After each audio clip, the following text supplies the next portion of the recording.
a word which means the destroyer. Now, the Rakshasa is a vampire demon that wanders the night.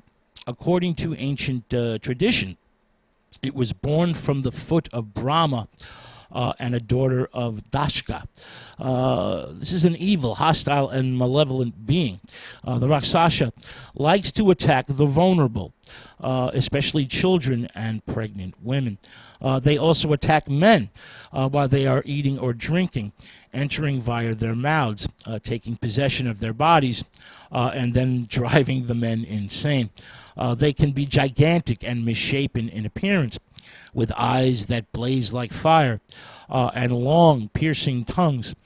Their bodies are covered with coarse, bristle-like hair. They sometimes have, huge bellies and horns on their heads, and an odd number of limbs, like 3 legs and 1 arm or something like that. And sometimes they have only 1 eye. The Rakshasa wears a wreath of entrails, guts, intestines, and are usually blue or black in coloring. They are shapeshifters and can transform themselves into dogs, eagles, vultures, owls, as well as the likeness of the dead. Owls have a sacred place in Indian mythology, and it's considered unlucky, perhaps even fatal, if you hear the hoot of an owl, especially near a burial ground. And owl flesh was used in ritual magic. So the owl is a very important bird in Indian mythology. There are a wide variety of Rakshasas. Some are male, some are female, some are humanoid in appearance, while others are more animal-looking. They can masquerade as human beings and roam around forests and jungles looking for tasty animals and humans to eat.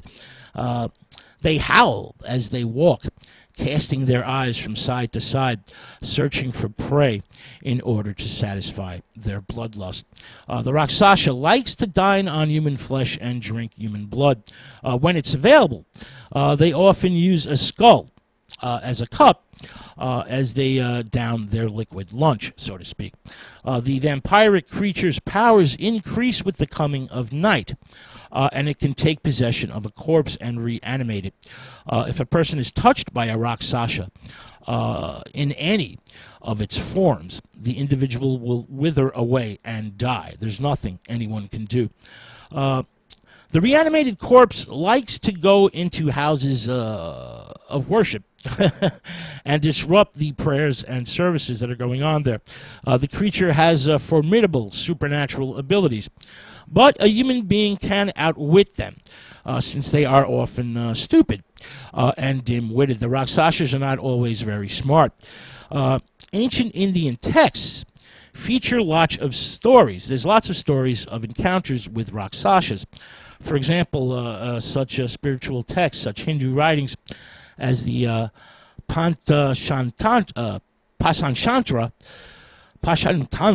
Let me try that again. The Pashantantra. That sounds about right.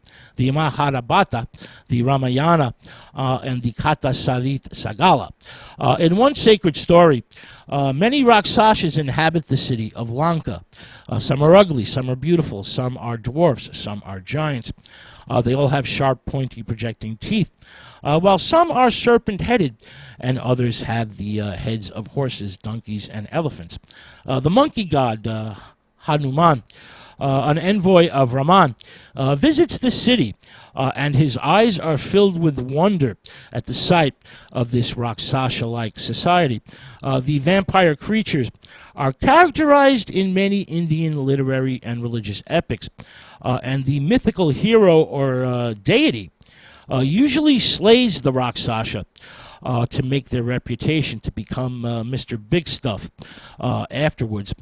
So the Rakshasas play an important part in the spiritual text. Now, many other nocturnal wanderers